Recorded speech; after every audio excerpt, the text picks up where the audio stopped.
Sugatan ang isang motorcycle rider matapos tumilapon mula sa Barangka Bridge pababa sa Marcos Highway sa Marikina. May unang balita si EJ Gomez exclusive.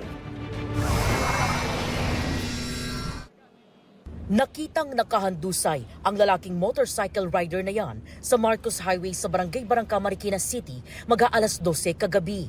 Ang rider tumilapon mula sa Barangka Bridge pababa sa kalsada.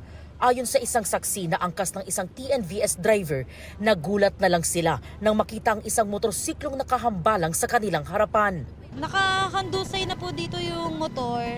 Tapos hinahanap po nung angkas driver ko yung kung saan yung may-ari ng motor. Tapos yun nga po sabi, nandito daw po sa baba, which is nahulog nga daw po.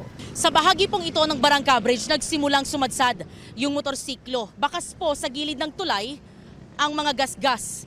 Natanggal po ang pintura. At sa bahagi pong ito, sa baba nitong tulay, tumilapon ang katawan ng biktimang rider.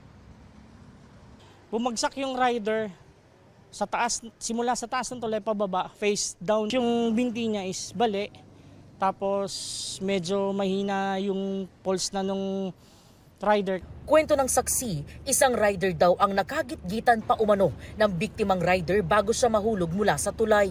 Sabi, yung driver nga daw po niyan, kanina pa daw po nakikipagbangkingan, yung gitgitan. Lasing nga daw nga po. Tapos yun nga po, tapos nahulog nga po siya dito. Agad daw niyang tinawagan ang kaanak ng rider mula sa detalyeng nakasaad sa lisensya nito.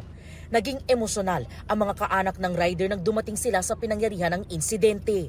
Nahulog daw sila dito!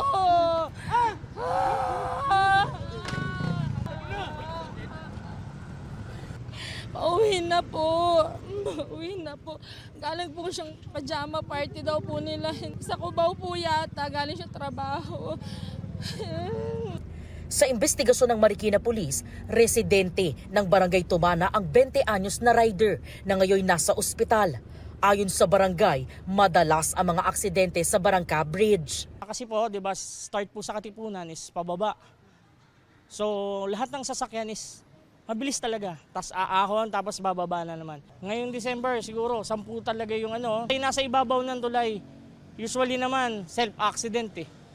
Ayun, lasing, nakainom, nasasadsad dun sa gutter, hindi na nila natatansya kasi sa kurbada.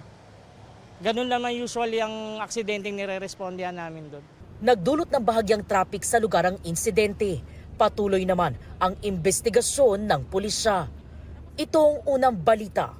EJ Gomez para sa GMA Integrated News.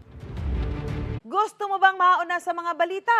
Mag-subscribe na sa GMA Integrated News sa YouTube at tumutok sa unang balita.